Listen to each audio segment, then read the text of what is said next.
Hola amigos, soy Cristian Cuaglia y esto es Criminología sin filtros. Hoy os traigo un caso muy especial, un caso nuevo, poco oído, poco hablado y poco manipulado. Es el caso de Shadei Robinson. Comenzamos. Comenzamos este cuarto episodio diciendo que Shadei Robinson era una joven fuerte, independiente, que vivió una vida plena y que fue muy querida por muchas personas. La describen como una gran hija, hermana, nieta, sobrina, prima, amiga, compañera de trabajo y empleada.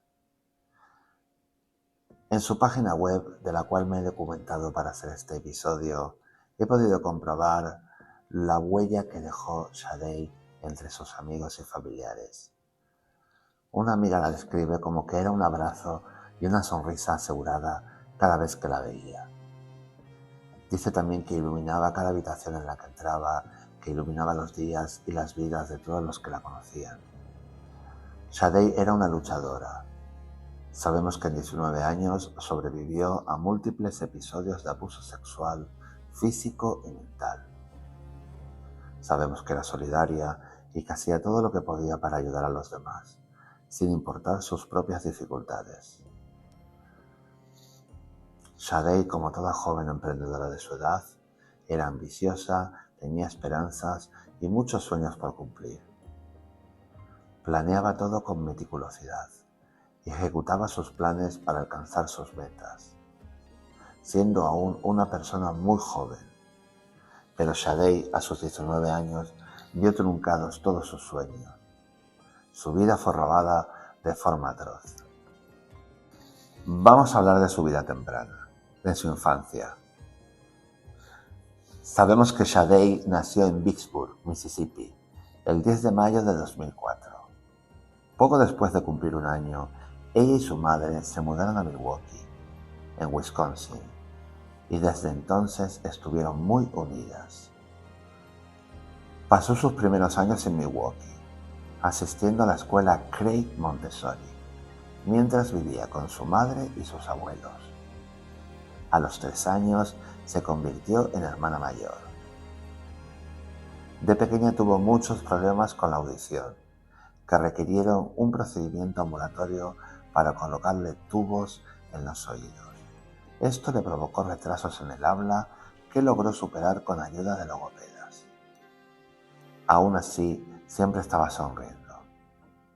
Como a toda niña de su edad, le encantaba Dora la Exploradora, las Bratz, Winnie the Pooh y Hello Kitty. Al cabo de un tiempo, Shadei se mudó con su hermana, su padrastro y su madre al este de Milwaukee, pero continuó yendo a la escuela Craig. Ella pasaba los veranos con su padre biológico, que se había mudado a Florida. Se querían profundamente y ella disfrutaba mucho de ese tiempo juntos. Seguía visitando a sus abuelos con frecuencia y mantenía un vínculo muy estrecho con ellos.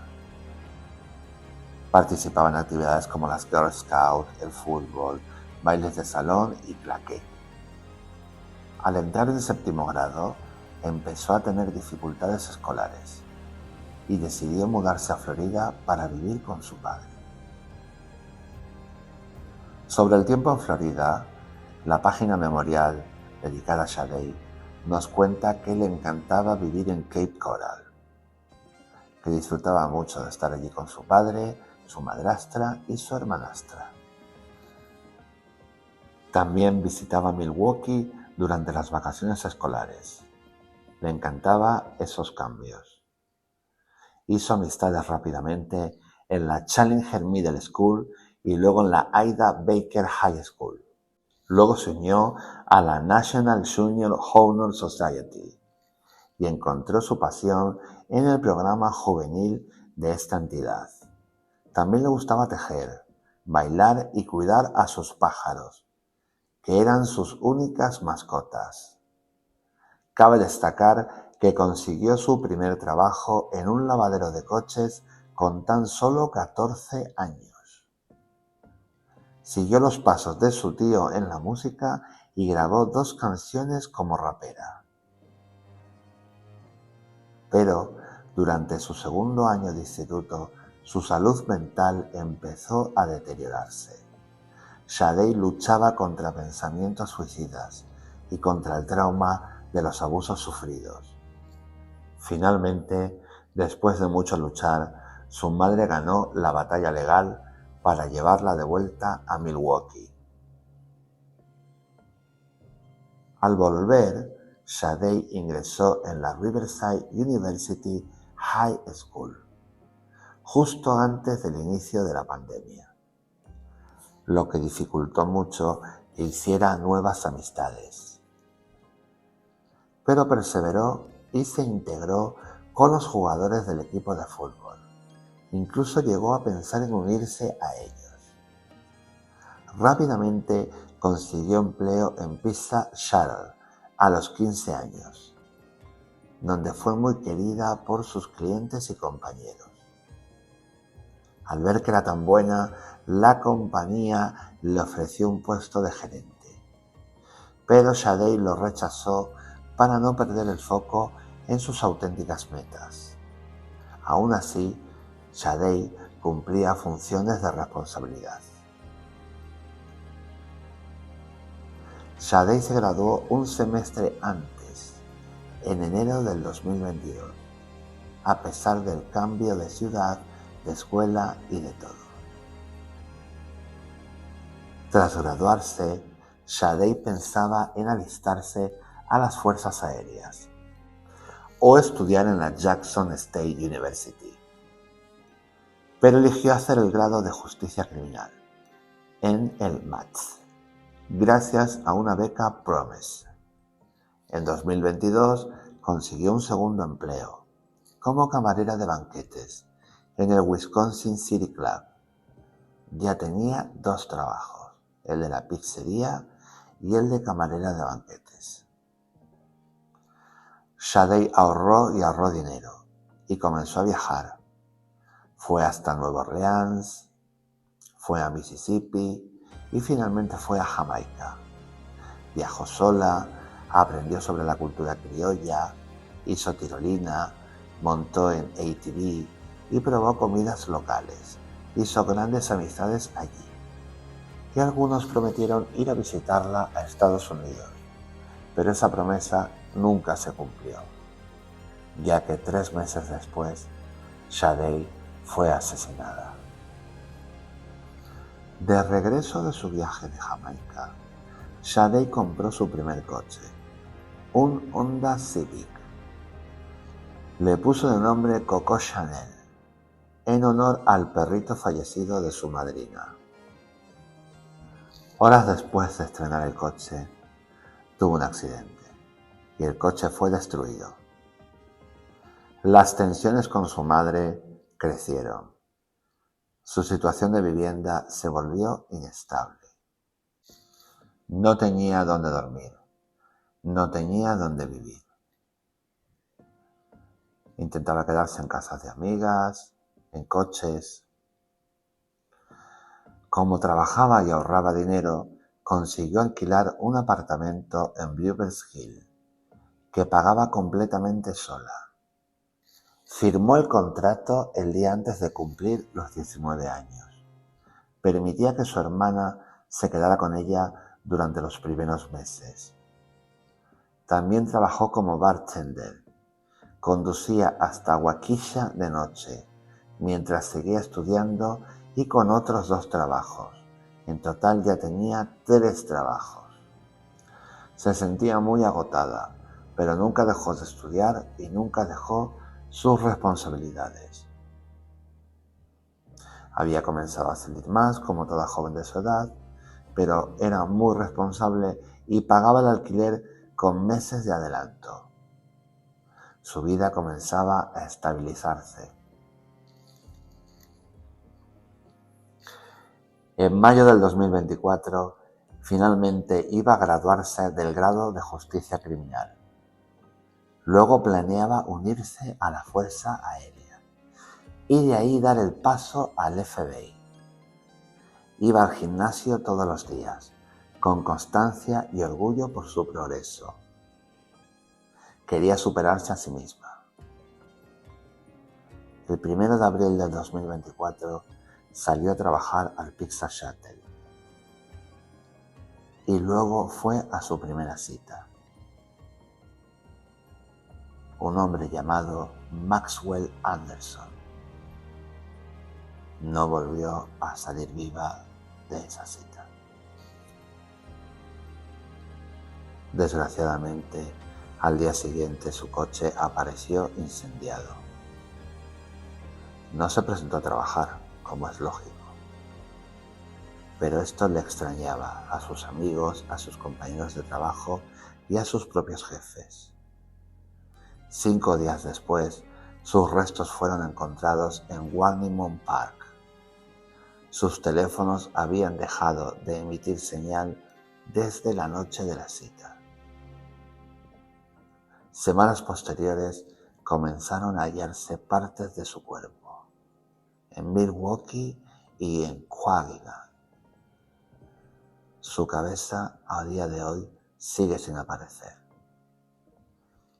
Maxwell Anderson fue arrestado finalmente el 4 de abril y acusado de homicidio intencionado en primer grado, mutilación de cadáver, incendio intencionado, y está en prisión preventiva con una fianza de $5 millones, a la espera de juicio. Cabe destacar que fueron los familiares y vecinos los que hallaron las partes del cuerpo de Shadei, no la policía. Participaron 15 agencias, incluido el FBI, pero las partes del cuerpo la encontró un vecino y un familiar. Shadei, como es lógico, y siempre se hace en Estados Unidos, fue homenajeada con murales, vigilias, camisetas, bancos y placas. Su escuela, su universidad, su iglesia e incluso su terapeuta organizaron actos en su memoria. La cita del 1 de abril fue el error más grande que cometió Shadei en sus 19 años de vida. El error más grande. Y el último que cometió. Vamos a hablar un poco del juicio y de Maxwell. En internet, según me he documentado, podemos encontrar que el abogado de Maxwell afirma que él no tenía razón alguna para matar a Shadei.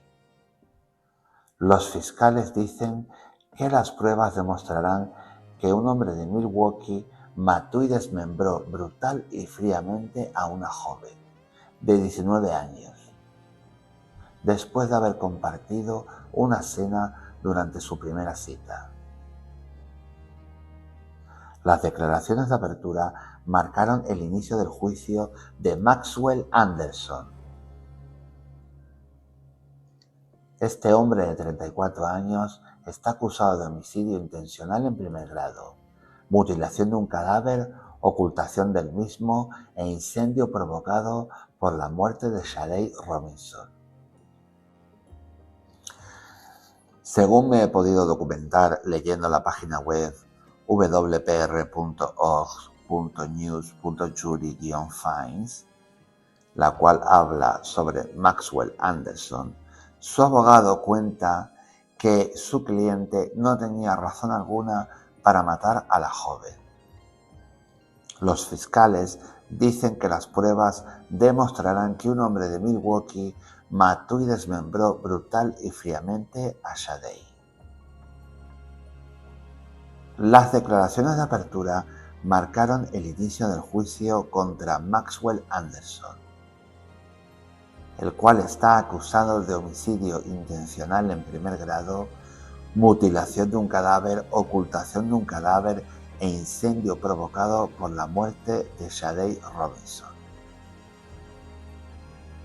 Indican también que Shadei desapareció después de salir en una primera cita con Anderson el 1 de abril del 2004.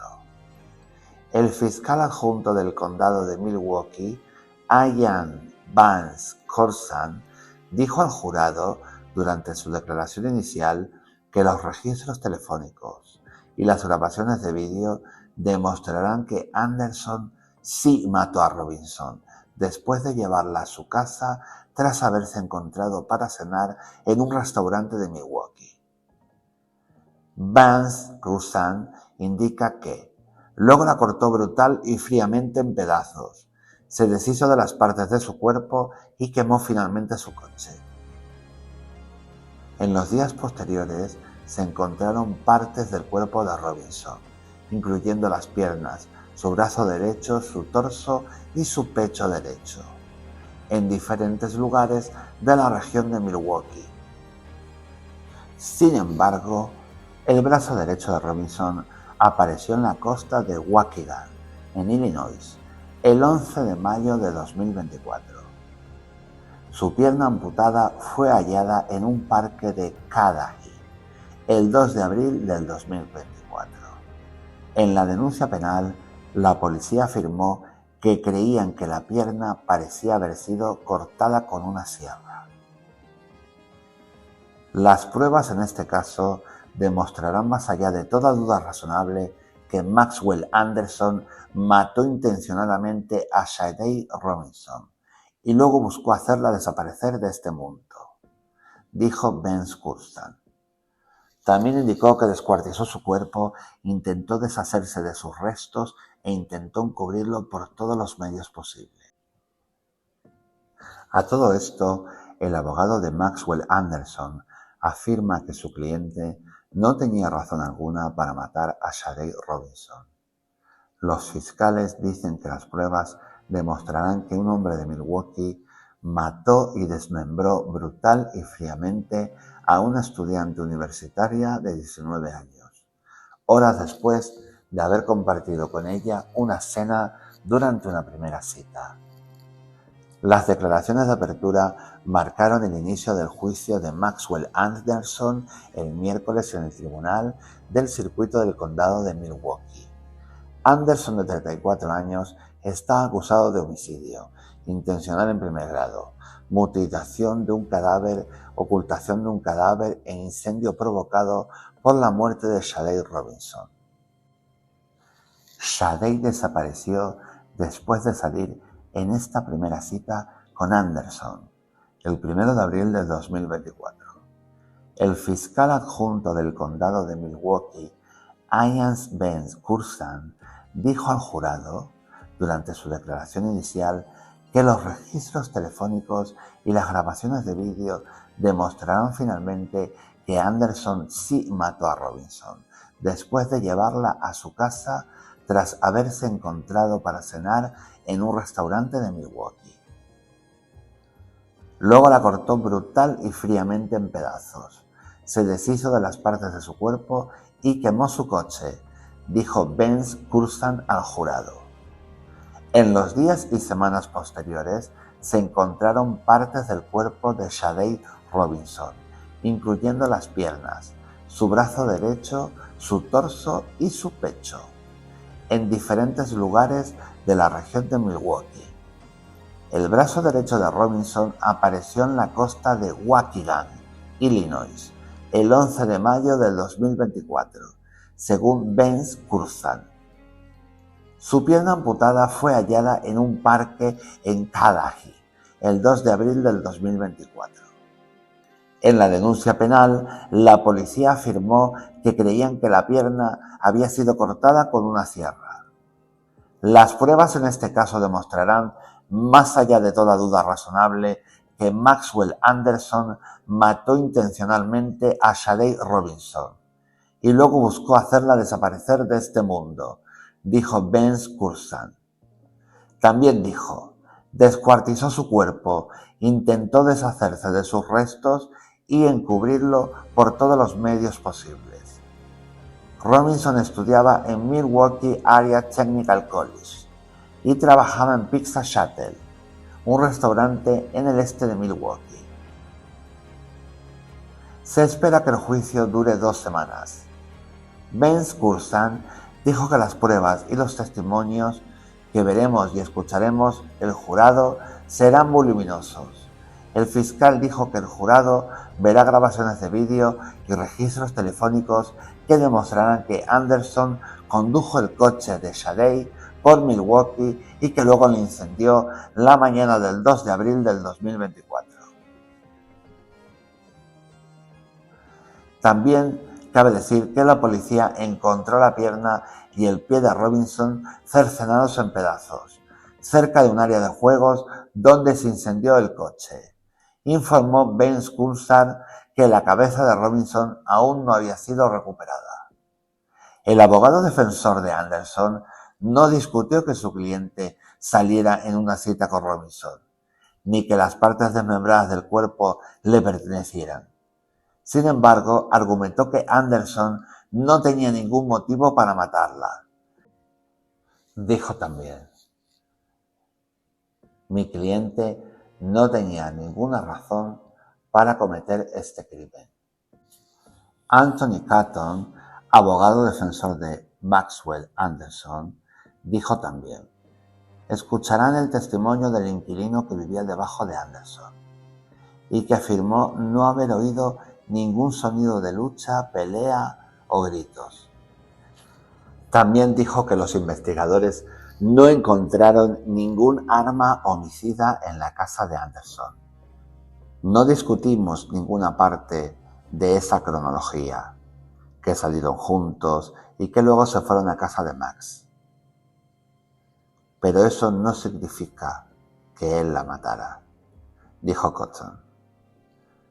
Ben Carson dijo que los investigadores no localizaron ninguna escena sangrienta en la residencia, pero que sí encontraron una foto en el teléfono de Anderson sobre Robinson acostada boca abajo en un sofá y otra imagen que mostraba sus pantalones y ropa interior siendo retirados de su cuerpo. La policía, de hecho, encontró sus pantalones y la ropa interior en el maletero de su coche, después de que fuera incendiado, dijo Ben Carson.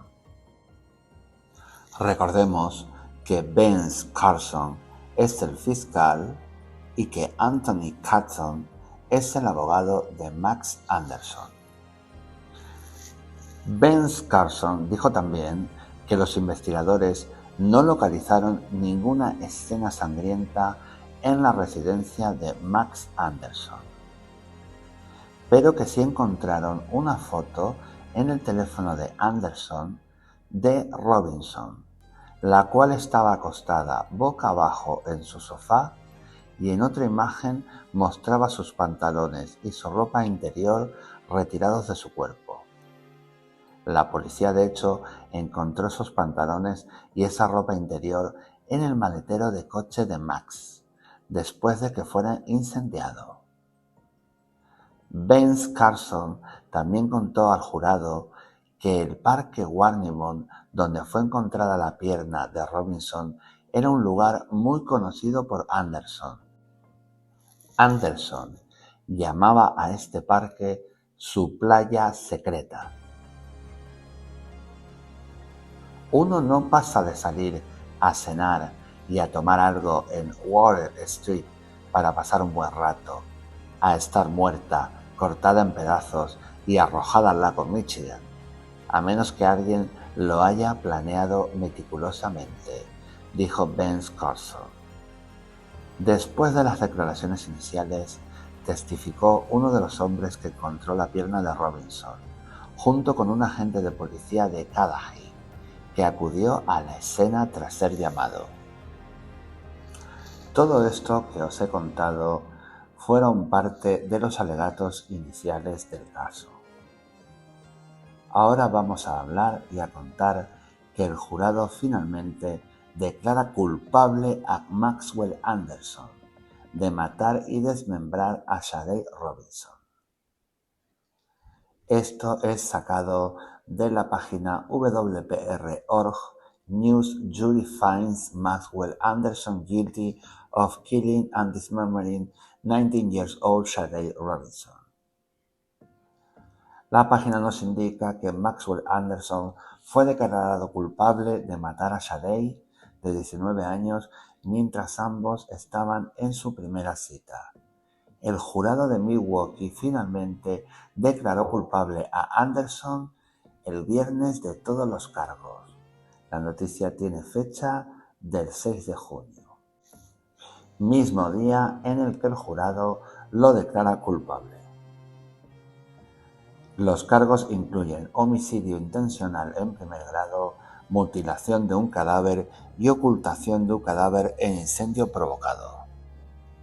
El día anterior, el pasado 5 de junio, el jurado regresó a la sala y deliberó durante 20 minutos, antes de irse a su casa a dormir.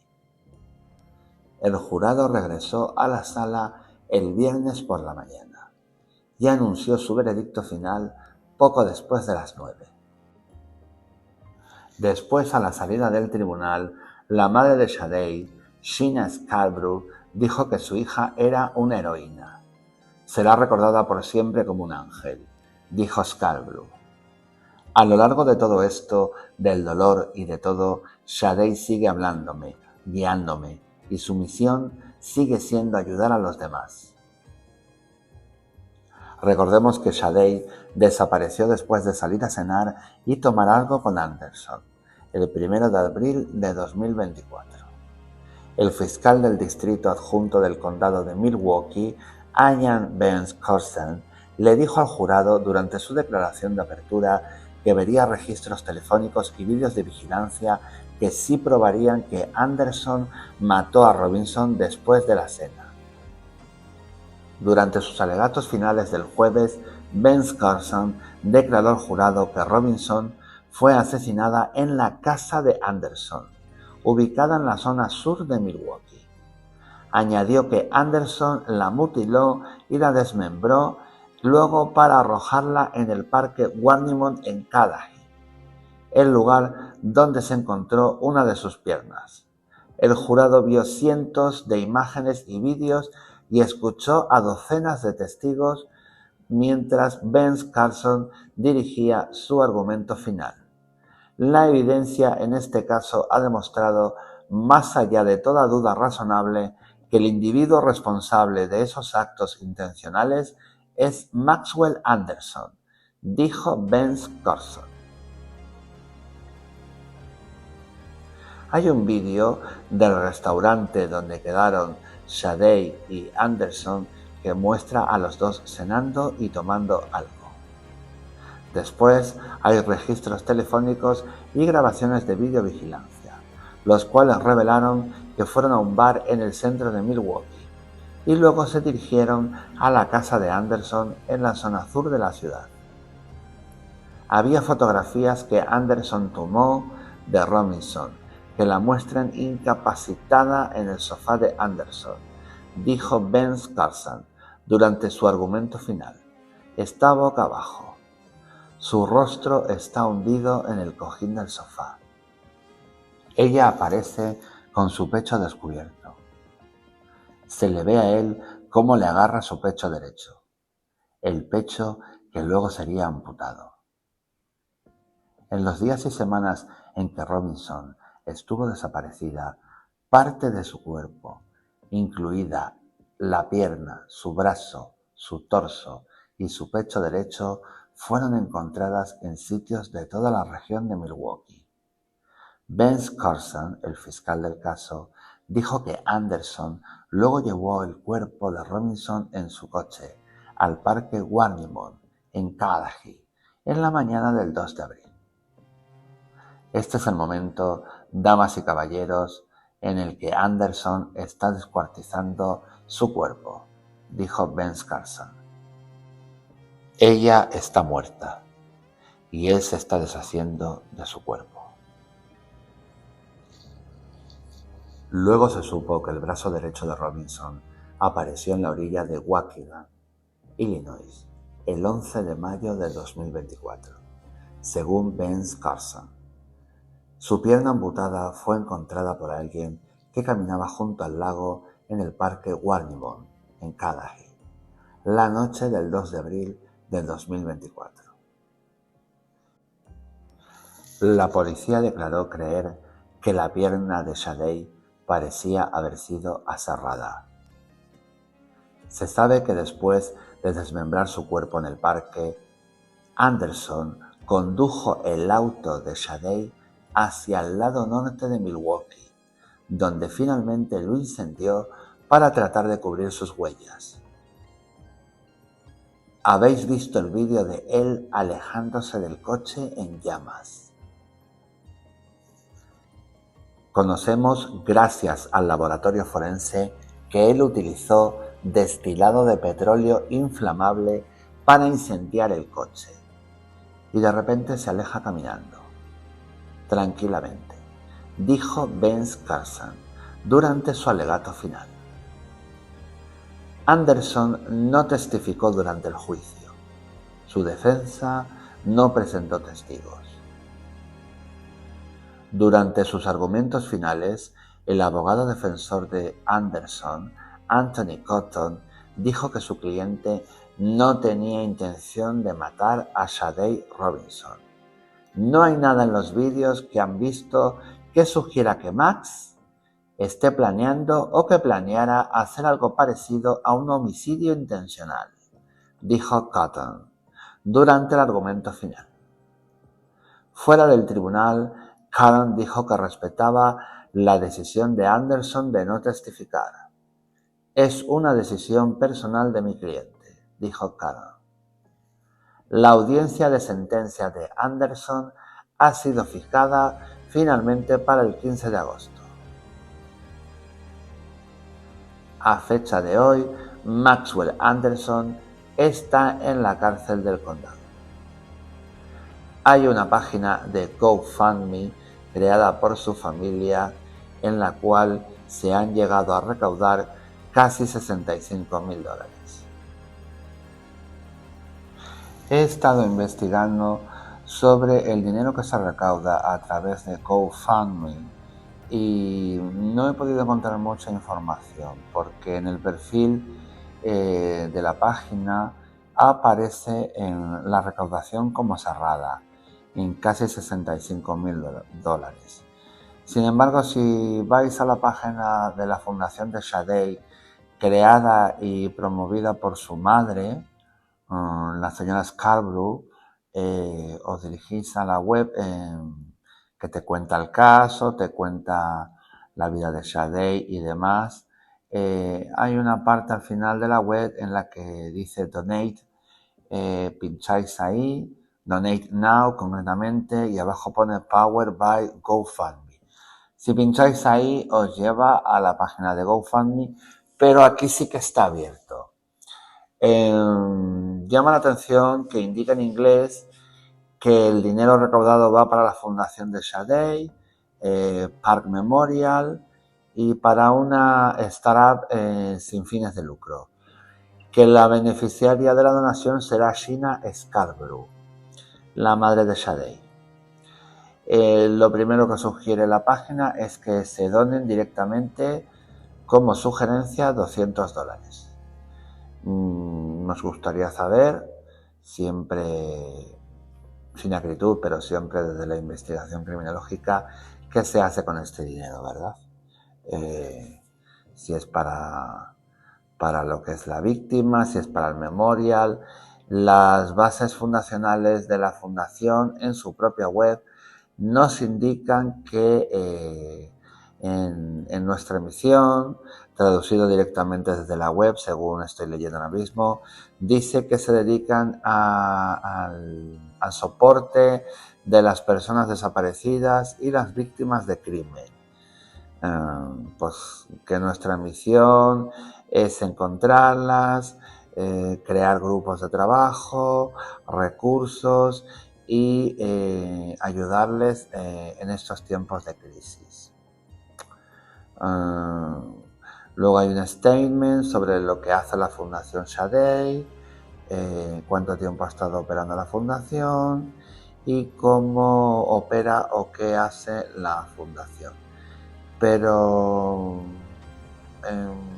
en la última pregunta sí que explica que operan en Milwaukee, Wisconsin y que están abiertos a trabajar con gente más allá.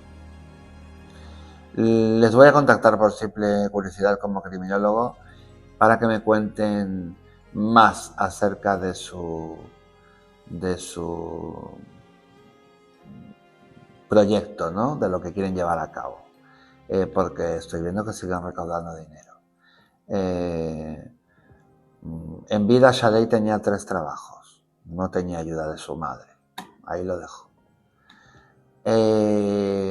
Ella ya está muerta, ha sido brutalmente asesinada y es una auténtica pena, pero nos queda el consuelo de que su asesino, Maxwell Anderson, está en la cárcel.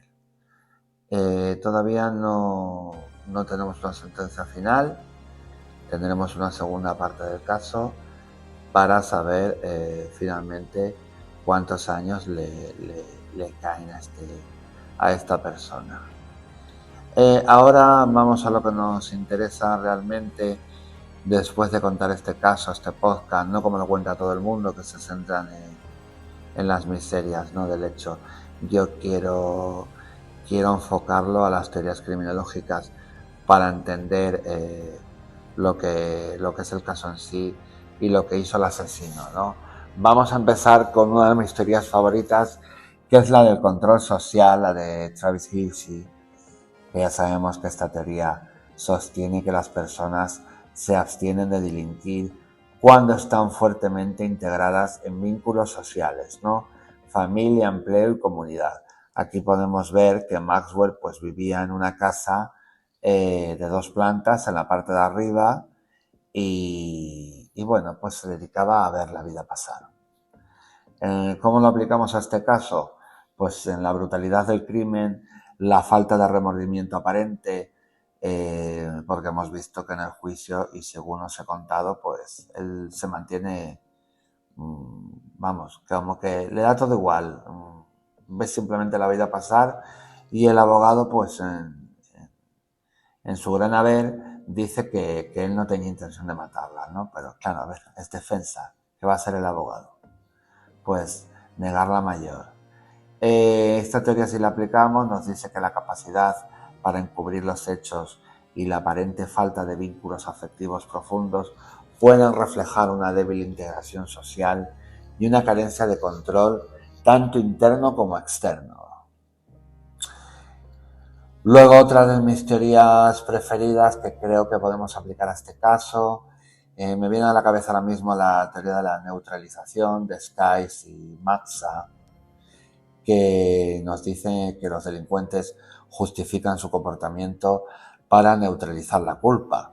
Aquí, por ejemplo, no quiero llamar delincuente al abogado, ¿no?, porque es su trabajo, pero no es que lo justifique durante el juicio, pero lo niega totalmente, ¿no? Aquí estamos neutralizando la culpa. Porque Maxwell Anderson, tenemos que recordar que no habla durante todo el juicio. O sea, ni siquiera cuando él tiene la palabra en el alegato final, decide no hablar. ¿Cómo lo aplicamos en el caso? Pues si Anderson niega el crimen a pesar de las pruebas, hay fotos, hay un GPS que nos marca los desplazamientos, hay huellas, pues podría estar recurriendo a técnicas de negación de responsabilidad y a desviar la culpa totalmente, ¿no? Luego quiero hablar de la criminología clínica, lo que es la psicopatología, ciencia que estudiamos en el grado de criminología, que esta perspectiva nos sugiere que ciertos individuos cometen delitos como resultado de trastornos mentales o rasgos psicopáticos.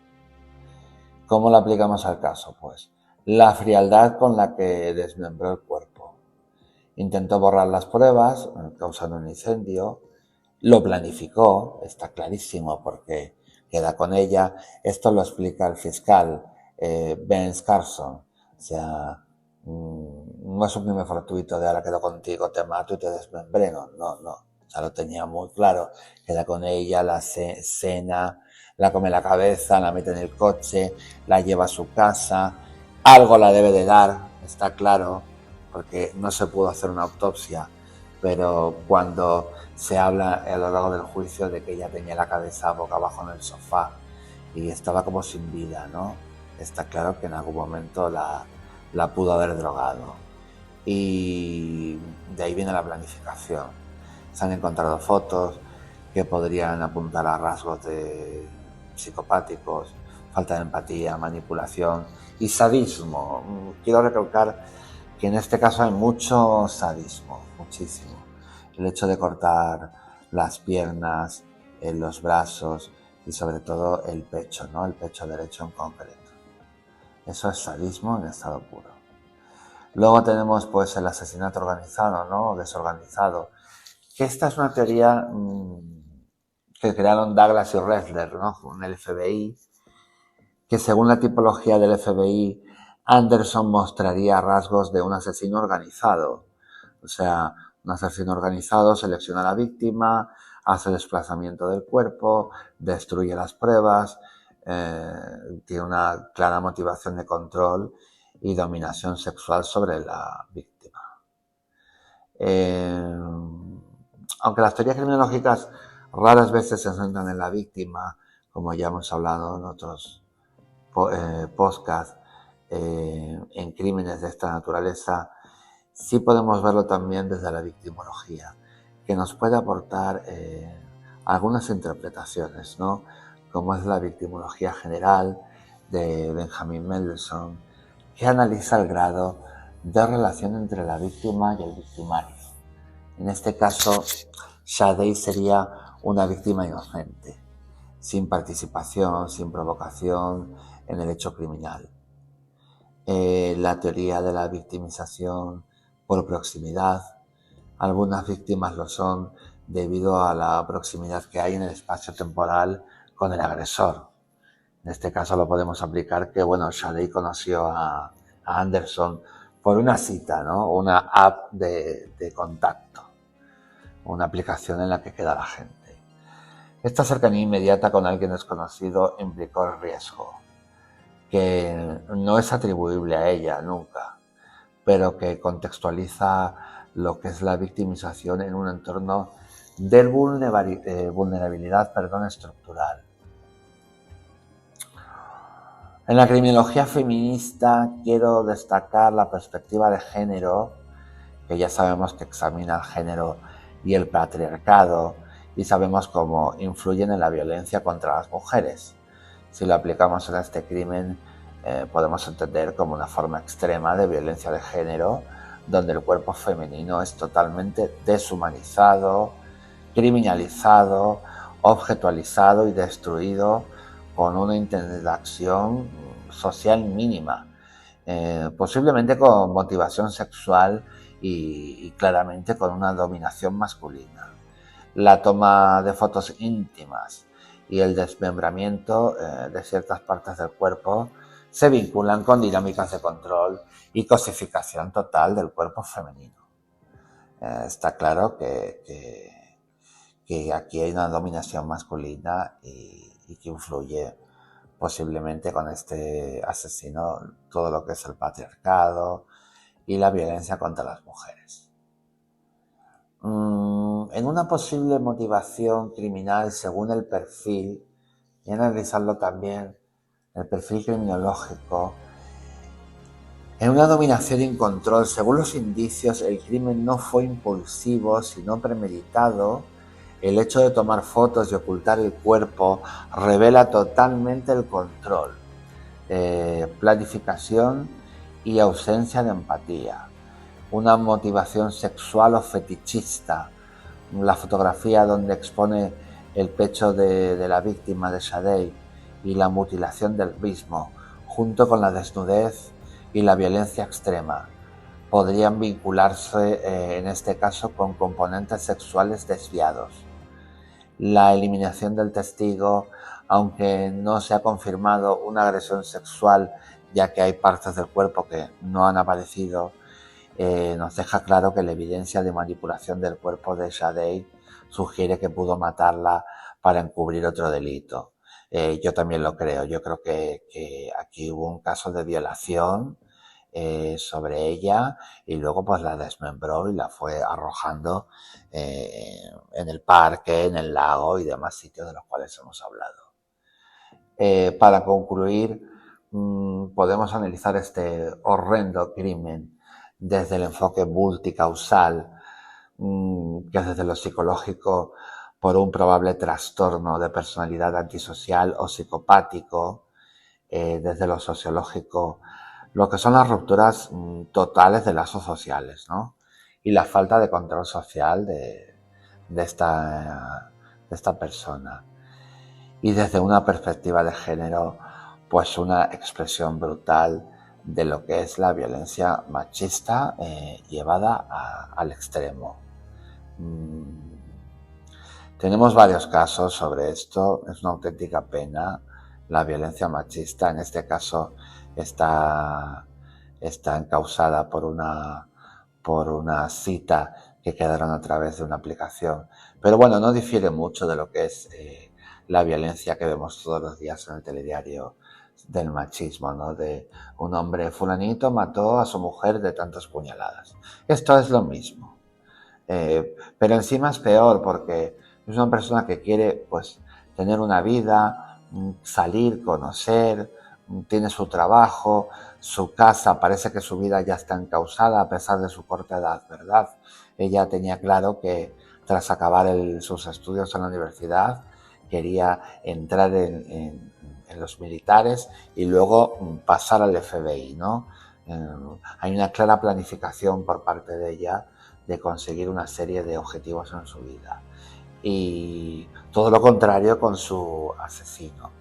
Y bueno, pues después de ir a trabajar, pues queda con este señor para una cita que sale mal, ¿no? En la que él, pues probablemente la droga, no nos queda claro si ya la drogó en el restaurante, porque creo firmemente que Sade, siendo deportista, una chica joven con fuerza, muy trabajadora, pues sí tendría los arrestos suficientes, ¿no?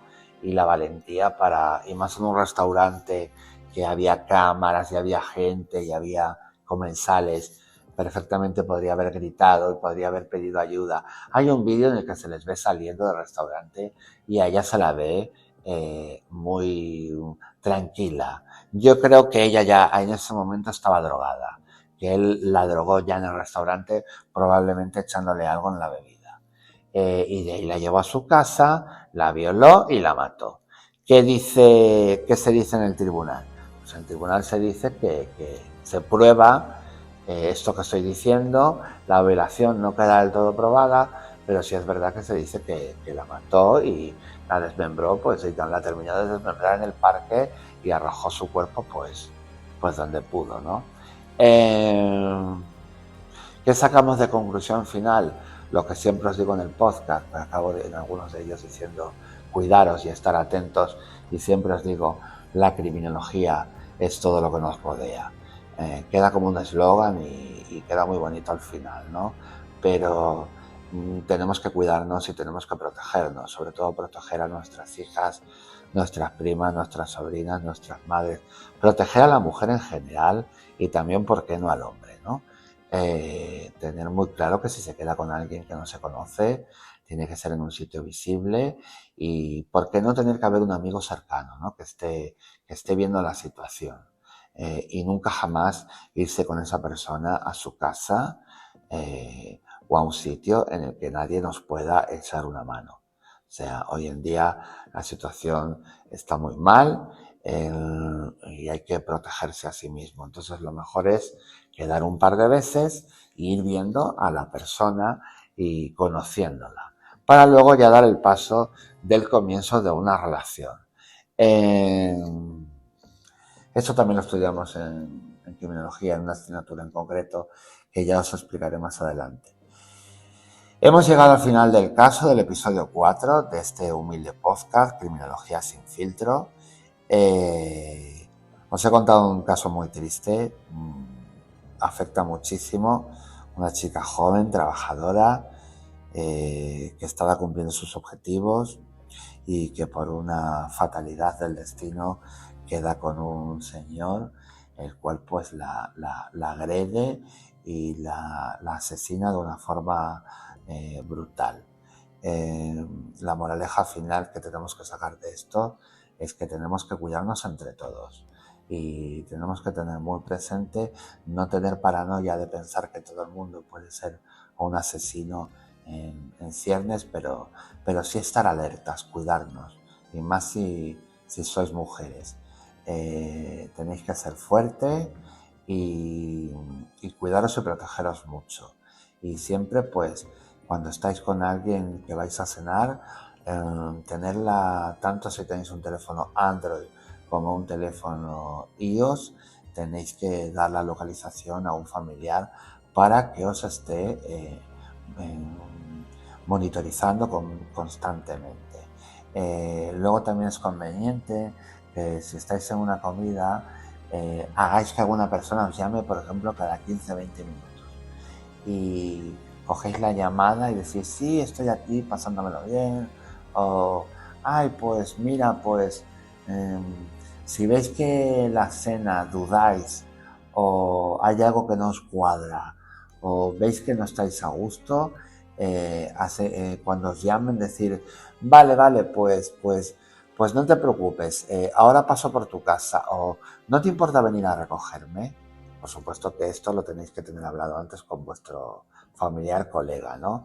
Que esa persona sepa que cuando vosotros le digáis eso, estáis claramente en peligro y que os tiene que ir a buscar inmediatamente o llamar a la policía, que siempre es lo mejor. Llamar a los compañeros de las fuerzas y cuerpos de seguridad del Estado diciendo, mi amiga, mi familiar, con estas características, se encuentra ahora mismo en tal sitio y su vida corre peligro. Y no pasa nada por hacerlo, porque para eso están los compañeros que los conozco perfectamente, muchos son amigos míos y han estudiado conmigo y sé que estarán encantados de acudir raudos y veloces a echar una mano. Pues nada, amigos, me despido un día más. Gracias por haber escuchado este podcast hasta el final y os espero la semana que viene, que ya será nuestro 5º episodio. Muchísimas gracias por seguirme en este humilde trabajo. Si os ha gustado, darle al like, al me gusta, suscribiros. Estoy en todas las plataformas habidas y por haber y en todas las redes sociales. Y intento cada día, como os digo, superarme y hacerlo mejor. Os pido disculpas si en algún momento ha habido algún ruido, porque estoy en un sitio prácticamente público, como ya os comenté al principio del podcast, y puede haberse colado algún ruido que espero que en la edición final que hace María de la Rocha pues quede bastante solventado. Nada más. Suscribiros, darle al like y sobre todo difundir, que no solamente es mi podcast, también es vuestro. Os espero la semana que viene. Un abrazo y cuidaros mucho. Y recordad, la criminología es todo lo que nos rodea. Gracias.